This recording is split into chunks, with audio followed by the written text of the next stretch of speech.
So my question to you is, do you love being yourself?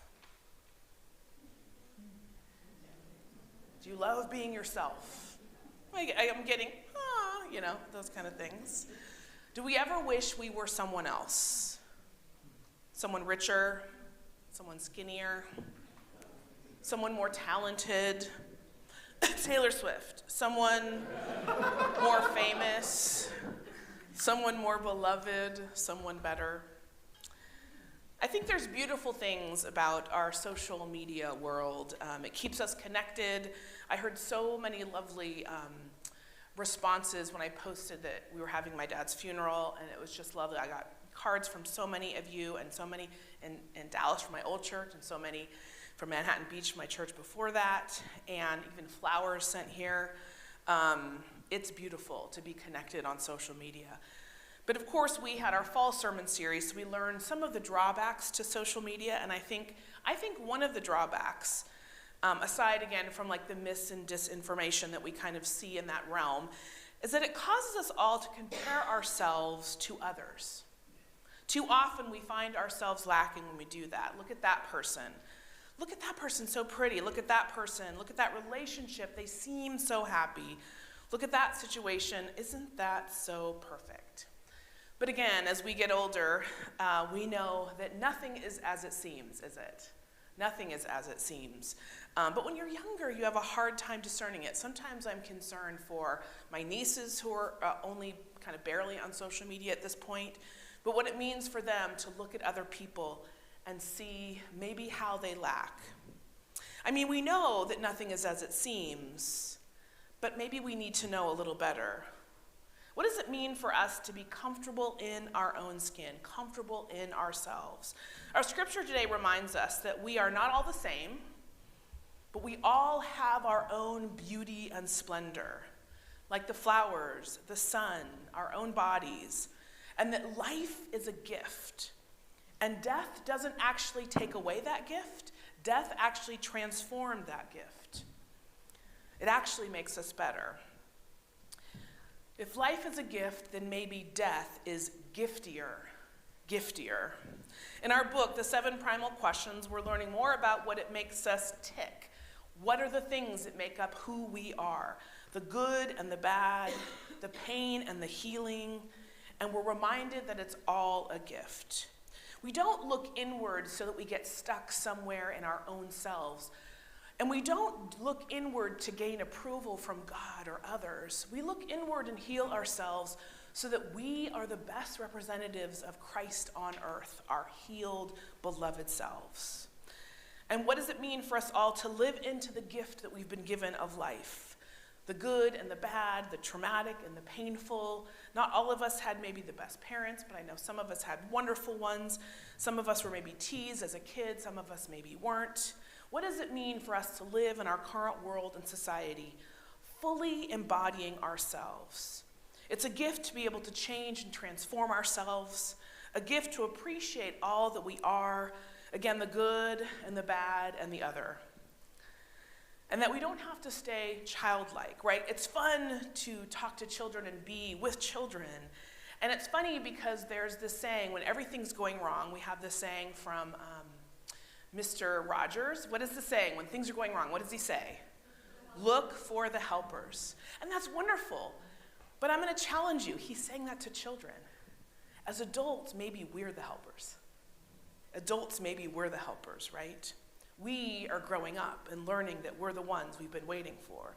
We can live better after we learn the hard truths about ourselves, but this gift of self-understanding can get lost in our perfection-oriented world, which is why we're giving ourselves this month to retreat a little bit inward into the world that is around us, find our center, and evaluate our own spiritual, emotional, and mental health. How are we going to respond in a world that seems to be darker than ever? We live, of course, in the age of what we call the age of information. Maybe we've gone past that a little bit to the age of technology, but we have more access to knowing stuff than at any point in history. Can you agree with that? Like, I can Google. Will it be right? I don't know, but I can find things out. I feel like there's a lot of humorous remembering of being in the 90s and being out to dinner with your friends and saying, I wonder what the most popular pizza is. And you just never knew. You just kind of went, I think it's this, I think it's that. But you never knew. You couldn't Google it. But in our book, where we're being reminded that the age of information only takes you so far, what we need is action. Information is great, but action is better. We all have opinions and ideas, but what are we going to do out in the real world with our opinions and ideas, with this new information about ourselves and all the information that's coming at us? In other words, perishable and imperishable. How does what is happening in here impact what is happening out there? This week's section of text bluntly raises the question that the Corinthians must have been thinking. What might a resurrected corpse look like, right? I mean, imagine the first time you're sort of hearing this theology and you never thought it included you, and now it includes you. And I mean, we have a lot of zombie movies, so it can get really weird, right? Like, have you seen zombie movies recently? Zombie shows, right? Are you curious about what the body will be able to do in heaven? I've always been curious, right? I don't think we know for sure, but I think we know that something is going to transform us, something is going to happen, and we are going to be a better version of ourselves there. And while some of the Corinthians may not have believed in an afterlife at all, others may have hope for their soul's peaceful existence apart from the body, maybe going into nothingness. The Corinthians' objection to the belief in the resurrection seemed to stem, historically, at least in part, from their repulsion of corpses. Not that we love corpses, but we certainly have sanitized how that happens, right? If this God thing insists on raising corpses, what will those bodies be like in the context of this passage?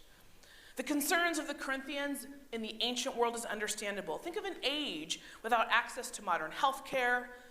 Life in normal bodies was not necessarily a healthy existence. There were no emergency rooms, right? There were no dentists. I mean, they took care of themselves, but I imagine there's been in the world at large, over history and over centuries, different experiences with our bodies, right? Sometimes in history, our bodies were not treated as well. Sometimes in history, maybe our bodies are treated to too much different stuff going on, you know? And how we relate to our bodies matters. And so even in this modern world, and all of the scientific advancements and all of the access to medicine we have, it still doesn't matter because our bodies can still betray us, right? Some in our own community have had diagnoses that have made their bodies difficult to live with. Family members themselves. Why do some get things like cancer and other people don't? Why do some die sooner than others, right? Why do those who are diagnosed with terminal illnesses, why? In the ancient world, believe it or not, it was a bit worse. Like I said, life for a majority of the Roman world and the emperor was very hard. Food was scarce for many, with a lack of nutrition. Any disabilities or conditions that were still common back then or common today, like poor eyesight, were abundant. So people that had bad eyesight, but then they didn't have things like glasses, right, all the time, unless you were very, very rich. Life expectancy was very, very low. Less than 50% of children lived to see the age of 10 in the ancient world. Death was simply a part of everyday life. Hoping to escape a physical body that was less than healthy was not an unreasonable thing for them to hope for. It's little wonder that the moral philosophy of the day tended to denigrate flesh and blood, to split up the body in favor of the soul. It's not necessary to propose that Paul is only fighting this idea of what we call Gnostic belief. I know that's a big word, and it simply means that our body and our soul are not connected, and one is way better than the other, the soul, and it doesn't matter what happens to our bodies. But in reality, the widely held philosophies of Paul's day practiced no hope in the body. It must have been appealing to think that the essence of who one was needed not be tied to imperfect bodies. But in Christianity, we are reminded that there's a flesh that matters, that who we are matters. Our body matters. So Paul is convinced that God made the body, God created us, that external vessel for our soul, and loves it and longs to redeem it. And I know that doesn't sound revolutionary, but for the church in Corinth, it was radically revolutionary. that what happens on earth matters, right? Because I think sometimes how this discrepancy between earthly body and heavenly soul means that we don't have to engage in the world and injustice and life and our neighbors, right? We can be callous towards them because it's just a body, it doesn't even matter. But in affirming a bodily resurrection, again, Paul is not advocating for a zombie apocalypse. The good news is not that resurrection is simply a resuscitation of something we wouldn't want to have. We simply exchange the perishable for the imperishable from some kind of splendor that's more sustainable splendor. In fact, there's a beauty in understanding that we go from one kind of glory to another kind of glory. From one kind of life to a life that's lifeier, right? Bigger than big. Because all of life is a process. Nothing ever stays exactly the same. And maybe that is the one unspoken flaw in our save every image and post everything online, every memory. Maybe sometimes we long for the past, right? To see those images, those things again, rather than be grateful for the day today. We are maybe even envious of our former younger selves, right? A picture came up recently when I was in high school and a cheerleader, and I looked at that picture of me and that girl, and I just wanted to go, I wish I'd hugged her and told her she wasn't fat, because she was skinnier than this, and she did not feel good in her own body, right? One of the sentiments that reverberated around the conference, and you may have forgotten that you all lovingly and graciously sent me to a conference in Florida with other senior pastors. We always have topics and great conversations, and then on the way home I got a text that my dad was dying and I went to LA. So I'm trying to go back and unpack all the inspiration I found at that conference because it was important. But this is the thing that reverberated that we all ended up talking about. Nothing living stays the same. It's true in life. It's true in nature. And maybe that is why they were surmising that so many churches are dying. Congregations don't ever choose to die. Congregations don't ever choose to have less and less people come unless I've missed something. Was there a meeting? They're meeting at these churches. They're like, I hope there's less people here next year. No one is ever making that decision. But here's the decision they are making. A lot of them, especially ones that are closing. They're choosing to stay the same. And that choice isn't a neutral one. It's an easy one, and it's a less scary one. But that choice means that growth isn't possible. Because staying the same is always a choice to eventually die. And people make those choices too, don't they? To stay the same and never, ever change. And so if you're reading the book we're in and following along with the homework, you know that this is not the best way to live, to just let the past be the past, especially if it's still impacting you today. You've also learned that there is something out of your control that often animates responses and dictates your reactions, and you don't have to be stuck there. The good news is all of you can be redeemed. And again, you're not redeemed so that you can earn someplace in heaven. You're redeemed so that you are the redeemed people on earth that the earth needs. People need us to be redeemed so that we can redeem the world. Mind, body, and soul, all connected. We don't get healing because we're made wrong. We get healing because we inhabit a world full of sin and death and decay. Because we are living, we don't have to stay the same. But living also means we bump up against people that will hurt us and cause us pain, but also bring us joy and bring us love. And in fact, that often just happens in our lives, that just seems something painful or negative. We know this. We experience these things. But they can be turned into something that is redeemable and makes us more us.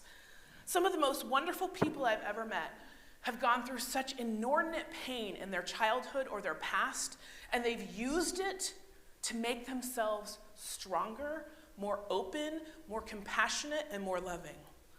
Because our pain, believe it or not, can actually turn into our superpower. Our flaws can be our triumphs. Our imperfections can be our greatest gift to the world. And so there's one thing I wanted you to take away from this series, because we're ending it today, and next week will be the week just before we enter into Lent, as that there is no one like you. No one like you. No one like you. You are a gift. You are important, you are needed, you are valuable, And in this community, you are not alone. We want you to embrace your very you self, understanding yourself by bravely facing your past to create a more healed future, so that in this place, we can create a future that's better together. It's what this world needs. This world doesn't need copycats or duplicates, or those who stay the same, or those who are just like that person over there. We need you and all of your authenticity to live fully, to live and be livier, right? Because living means changing, because the only things that stay the same are the things that are not alive. And to fear change is normal, but to live in such a way that nothing ever changes is devastatingly harmful to your own well-being, and it robs our community of your beauty and splendor and your superpower. And so I hope you're reminded as we enter into Lent, as we enter into interesting times that we are in, we need you to be all the giftedness that you are in this place. In a world of fear, we need your fearlessness. In a world of anger, we need your joy. In a world full of misinformation, we need your intellect and your brain. In a world full of injustice, we need your courage. In a world full of cruelty, we need your compassion. In a world full of gloom, we need your playfulness. In a world full of conformity, we need your beautiful, incandescent you-iness. And I'm going to end with a poem by Donna Ashworth. It's called You-ier. Imagine if the sun refused to shine because the moon was shinier. If streams ceased to flow because rivers were flowier. If snow didn't dare fall because rain was simply fallier. If stars did not glow because planets were glowier. What a world it would be if nature compared itself. If flowers didn't flower because their neighbors were flowerier. You, my friend, must stop all that folly. No one can be more you. You are you-ier. Be you, and live, and grow, and change, and heal. Become the you-ier that we need. Become the you that the world needs. We need you, to be you-ier, and so does this world. Amen.